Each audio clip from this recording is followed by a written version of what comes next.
Welcome back to the styles club 69 और ये house of the dragon season number 1 episode number 3। Episode के starting में ही हम देखते हैं जबरदस्त फाइट जो कि स्टेप स्टोन्स पर हो रही है, house Valerian versus the crab feeder. क्योंकि लास्ट एपिसोड में लॉर्ड वलेरियन ने डेमन को अलायंसेस ऑफर किए थे और वो दोनों यहाँ 3 सालों से अपनी ऐसी तैसी चढ़वा रहे हैं। स्टेप स्टोन्स पर काफी खराब हालात हैं, जहाँ वलेरियन सोल्जर्स को क्रैब फीडर क्रैब का ही खाना बना देता है। तभी वहाँ डेमन अपने ड्रैगन के साथ आ जाता है। डेमन टार्जन यहाँ ड्रैगन फायर से अटैक करता है और वो लोग भागते केव्स में छुप जाते हैं। ये लोग काफ़ी अच्छी तरह फाइट कर रहे हैं। वैसे स्टेप स्टोन्स काफ़ी बेकार जगह है क्योंकि ना यहाँ कोई रह सकता है ना कोई महल बनाया जा सकता है। लेकिन अगर हम इसे पॉलिटिकली देखें तो ये काफ़ी इंपॉर्टेंट ट्रेड रूट है जिसे टेआरची कंट्रोल करना चाहती है, जो इन 3 फ्री सिटीज से मिलकर बनती है। क्रैब फीडर को हराना काफी मुश्किल है क्योंकि वो किसी को भी आइलैंड पर आने नहीं देता और वो लोग एरो से डेमन पर अटैक करते हैं तो उसे वहां से भागना पड़ता है। और यहाँ किंग वसेरिस ने एक शानदार पार्टी दी हुई है कि बेटे एडोन द सेकंड के सेकंड बर्थडे पर। यहाँ ऑटो अपने भाई से बात कर रहा है और इन दोनों का प्लान है कि नेक्स्ट ईयर के तौर पर एडोन का नाम डालना, जो थोड़ा मुश्किल है क्योंकि किंग अभी भी रेनेरा को ही एयर मानते हैं। एडोन की बर्थडे पार्टी हो रही है और किंग टू वेस्टरोस के लोगों की बिल्कुल नहीं पड़ी। वो बस एक ही बात पूछते हैं सबसे की वो भी डॉट्स वुड्स में बैठी है बार्ड के साथ। बार्ड से वो बार बार एक ही सॉन्ग गाने को कहती है। यहाँ उसे मिलने आती है क्वीन एलिसन हाइटावा, जिसे रेनेरा बात करना नहीं चाहती। बिल्कुल अगर आप अपने बेस्ट फ्रेंड के फादर पर ही डोर डालोगी तो ऐसा ही होगा। वो लोग जाते हैं हंट पर। यहाँ किंग की एंट्री पर सभी लोग प्रिंस को बर्थडे विशेष देते हैं। इसके अलावा हमें यहाँ बहुत से लॉर्ड्स दिखाई देते हैं जो काफी इंपॉर्टेंट होने वाले हैं, इसलिए मैं उन सबको आपके लिए इंट्रोड्यूस कर देता हूँ। सबसे पहले हमें दिखाई देते हैं हाउस स्ट्रॉन, और हम इन्हें पहले भी देख चुके हैं। लॉर्ड स्ट्रॉन स्मॉल काउंसिल में as a master of laws. उनके साथ उनके भाई लैरिस भी हैं जिन्हें क्लब फुट भी कहा जाता है, जो एक हैंडीकैप है। दूसरे उनके बेटे सर हाविन स्ट्रॉन, जो आगे जाके एक बड़ा कांड करने वाले हैं, तो उनकी काला कांडी देखने के लिए तैयार रहना। फिर हमें हाउस लेनेस्टर दिखाई देते हैं जो गेम ऑफ थ्रोन्स में भी थे। इस लेडीज के साथ बैठने आते हैं क्योंकि वो हंट पर नहीं जा सकते। लेडी सियारा यहाँ बताती हैं लेडी जोआना के बारे में, जो हाउस सोन की मेंबर हैं। इनके ट्रैवलिंग शिप को डिस्ट्रॉय करके क्रैब फीडर ने लेडी को किडनैप कर लिया था और लेडी के बदले बहुत से पैसे मांगे थे। फैमिली ने पैसे देने से मना कर दिया तो उसने लेडी जोआना को एज अ प्रोस्टिट्यूट बेच दिया। लेडी सियारा यहाँ रेनेरा से बात करती हैं और बताती हैं कि किंग को वॉर में उतरना चाहिए, जो काफी सही चीज है, लेकिन उसके फादर वॉर के अगेंस्ट है। इसलिए रेनेरा लेडी को स्वाद भरा जवाब देकर वहां से चली जाती है।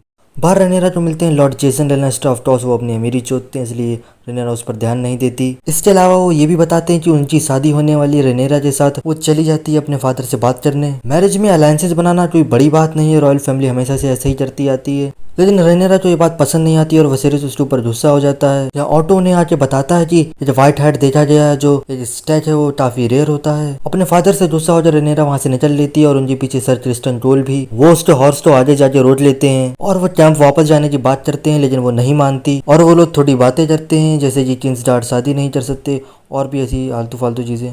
लॉर्ड जेसन लेनेस्टर यहाँ किंग से मिलने आते हैं। वो भी सेम बात ही सोचकर आए थे कि एडोन एयर बनेगा। किंग इस बात पर गुस्सा होने लगते हैं, इसलिए जेसन वहां से पतली जली पकड़ लेता है। ऑटो इसके बाद आता है और वो वापस आकर वही सेम बात करता है, जिससे किंग और गुस्सा हो जाते हैं। इसके बाद ये चूते ये भी सजेस्ट करता है कि एडोन की शादी रेनेरा से करवा दो, जो काफी मस्त प्लान है। Well done sir. इन दोनों चूतियों के बाद लॉर्ड स्ट्रॉन किंग से मिलने आते हैं और वो सजेस्ट करते हैं कि रेनेरा की शादी लॉर्ड वलेरियन के बेटे से होनी चाहिए, लेनोर वलेरियन के साथ, क्योंकि वो दोनों ही ड्रैगन राइडर हैं और अलायंसेस भी बन जाएगा। दूसरी साइड क्रिस्टन और रेनेरा की बात खराब करने के लिए वाइल्ड पिग आ जाता है और वो रेनेरा को मारने ही वाला था, पर सर क्रिस्टन उसे बचा लेते हैं। बाद में रेनेरा अपना गुस्सा भी उस पिग पर उतार देती है। बेचारा पिग, पहले वो बोल रही थी कि उसे पिग की आवाज पर दया आती है, अब उसने इस पिग की चीख ही निकलवा दी। वसेरिस यहाँ बहुत ही कंफ्यूज है और वो अपनी वाइफ को बताता है कि टारगेरियन फैमिली में सभी लोग ड्रैगन राइडर थे, लेकिन बहुत ही कम ड्रीमर थे जो फ्यूचर दे सकते थे। वसेरिस को लगता था कि वो ड्रीमर है, लेकिन उसके सारे सपने बिखरे हुए थे और किंग ने सक्सेशन का पूरा मैटर डॉड पर ही छोड़ दिया था।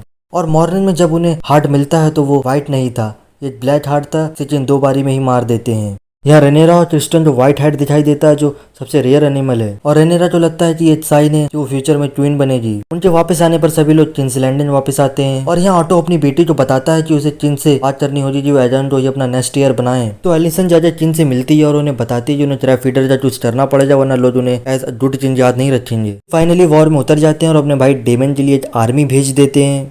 फिर किंग रेनेरा से बात करते हैं, जहाँ वो बताती है कि वो श्योर है कि उसे ट्विन नहीं बनाया जाएगा, पर वसेरिस उसे प्रॉमिस करते हैं कि ऐसा कुछ नहीं होगा, वो उसे कभी भी रिप्लेस नहीं करेंगे और वो ही नेक्स्ट ट्विन बनेगी। और यहाँ स्टेप स्टोन्स पर इन लोगों के अभी भी बम्बू लगे हुए हैं और हमें यहाँ देखने मिलता है लेनोर वलेरियन जो टॉलिस वलेरियन का बेटा है, जबरदस्त ड्रैगन राइडर भी। और डेमन भी यहाँ आ जाता है। तभी मैसेंजर डेमन को चिंचा लेटर देता है और उसे बिल्कुल भी पसंद नहीं आता, इसलिए वो अकेले ही ट्रैफीडर का सामना करने निकल जाता है। और ये करने से पहले वो मैसेंजर की माँ बहने कर देता है उसे पेल पेल के। डेमन आइलैंड पर जाकर सरेंडर कर देता है, जिससे सबका फोकस उसकी तरफ हो जाता है। लेकिन ट्रैफीडर अभी भी ऊपर ट्रायन को ही ढूंढ रहा था। तो ये लोग डेमन को अरेस्ट करने की ट्राई करते हैं, लेकिन वो एंड टाइम पर अपने बीस्ट मोड पर चला जाता है। सबको लाइन से काटना पीटना शुरू कर देता है। यहाँ उन सबसे लड़ते हुए से 2-3 एरोज लग जाते हैं। ट्रैफीडर ये मौका देखकर अपनी पूरी आर्मी केव से बाहर निकाल देता है डेमन को मारने के लिए। यहीं डेमन फंस जाता है। तभी एंट्री होती है लेनोर की, वो भी अपनी माँ रेनेरिस के ड्रैगन के साथ। वो सबको यहाँ पर जिंदा जलाना शुरू कर देता है। और तभी टॉलिस वलेरियन भी अपनी आर्मी लेकर आ जाते हैं। तब ट्रैफीडर के बम्बू लगने का टाइम है। डेमन उसके पीछे केव में जाता है और ट्रैफीडर के 2 टुकड़े करके बाहर ले आता है।